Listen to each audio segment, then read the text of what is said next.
자, 그 다음에 모범 답안. 외운다고 생각하고 외우면서 필사하는 공부는 나쁘지 않죠? 외, 외운다고 생각하면 나쁘지 않아요. 외운다고 생각할 정도면 한 3번 필사해야 되겠죠? 구조, 그러니까 문장의 구조, 답안의 구성을 외운다는 느낌이니까 그러면은 이런 걸 많이 외워두면 나중에 답안 쓸 때 자연스럽게 아 이렇게 쓰고 싶은데 내 안에 누군가가 나한테 말을 거는데 자꾸 이렇게 쓰라고 약간 그런 게 있을 수 있어요. 그래서 요거는 진짜 어딜 봐야 되냐면 교재 4권 또 책 이야기해서 미안한데 내 강의 팔아먹는 하는 느낌인데 메가스터디 인강 들어가면 교재 4권 있어요. 사탐 핀출 주제. 거기에 교재에 보면 예시 답안을 다 분석해 놨어요. 1번 문장, 2번 문장, 3번 문장에 그게 키워드를 써놓고요. 옆에 옆에 우측에 이게 대상인지 기준인지 지점인지 다 설명해 놨습니다. 근데 그거 보면서 필사하는 거야. 그러니까 그냥 필사하는 것이 아니라 이게 뭐 문제 상황이다, 원인 분석이다, 기존의 해법을 비판한 거다 이렇게 다 써놨거든요. 그거 보면서 하나씩 필사하면 그러면 그런 형식으로 글을 쓰게 됩니다. 그래서 그걸 필사라는 거지 그냥 예시답안을 그냥 쭉 베끼라는 소리는 아닙니다. 그리고 또 레전드가 있죠. 필사하니까 생각나는 게 뭐냐면 군인 중에서 레전드가 있었죠. 아, 그 친구 시립대 갔었죠. 회계 세무학과 100대 1 경쟁률을 뚫은 친구가 있어요. 근데 이 친구가 군대 있을 때 근데 또 재밌는 건 이 친구가 난독증이래. 중요한 건 이거 반성해야 돼. 다들 군대에서 공부했어. 휴가 나와서 시험 보지 않았나요? 네, 휴가 나와서 시험 받고 난독증이래. 그래서 이메일을 나한테 보냈을 때가 4월 달이었어. 너무 근데 비교하면 안 돼. 그러니까 비교하면 안 돼. 걔는 불굴의 정신으로 한 거야. 그 친구가 이상한 놈이야.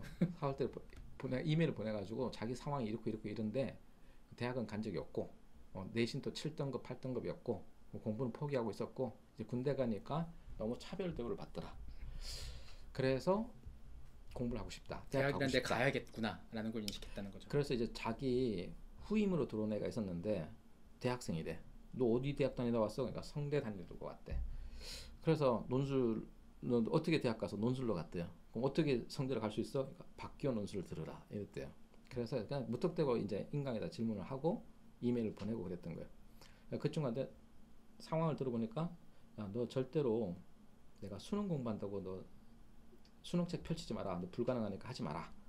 그리고 논술만 해라. 그리고 학교를 몇 개 정해줬어요. 그 학교를 타겟팅하는데 1권부터 봐라. 그랬어요. 이제 공부를 안 하다가 그 친구는 이제 나이가 많았어요. 20대 후반이었어요. 공부를 그동안 안 했죠.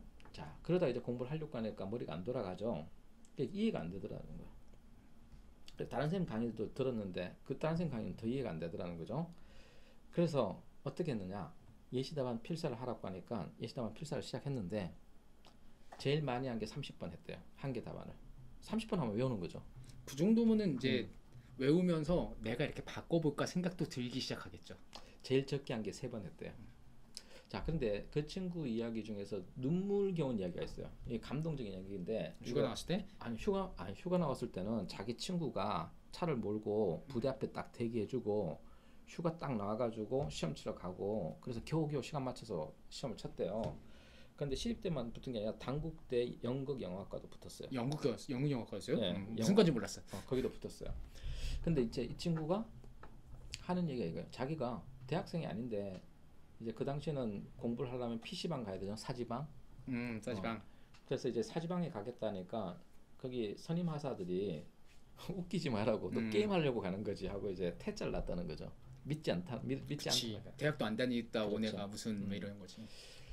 그러니까 어떻게 하냐면 책을 사가지고 1권 책이 빨갛잖아요. 빨간 책을 가지고 화장실 가가지고 밤에 10시 되면 불 꺼요. 군대 자라고 하니까 화장실 가가지고 거기서 이제 베껴 쓰고 있었던 거예요.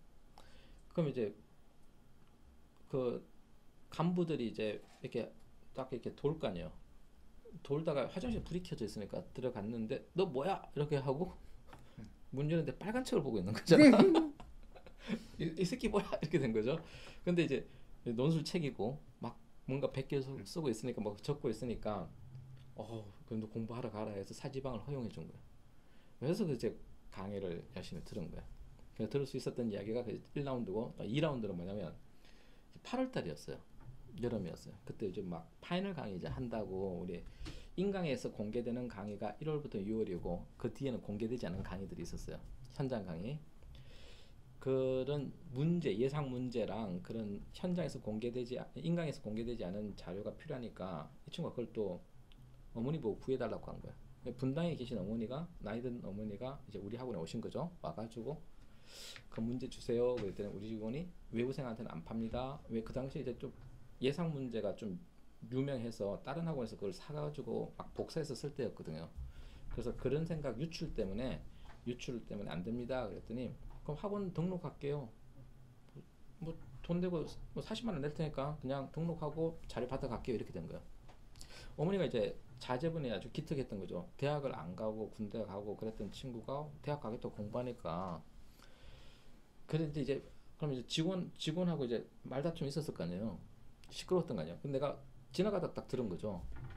무슨 일이세요? 그랬더니 이제 문제를 왜 안 파는 거예요? 뭐 이렇게 된 거예요. 그걸 왜요? 그랬더니 애가 휴전선에 있는데 뭐야 이거 DMZ에 있는데 뭐 이런 거 휴전선에 있는데 어쩌고 생각이 난 거야.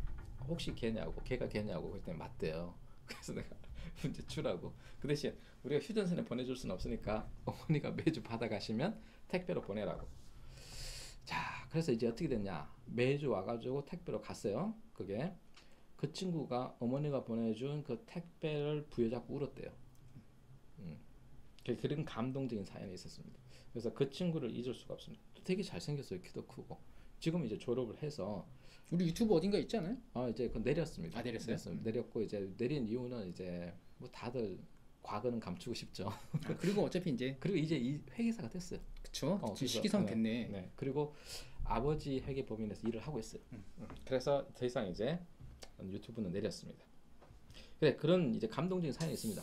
군인들도 공부를 하는데 뭐 열심히 해 좀 이렇게 말할 수 있습니다. 그러면은 이제 안 돼요. 비교하면 안 돼. 나는 나고 너는 너다. 모두에게 다 사정이 있는 거야.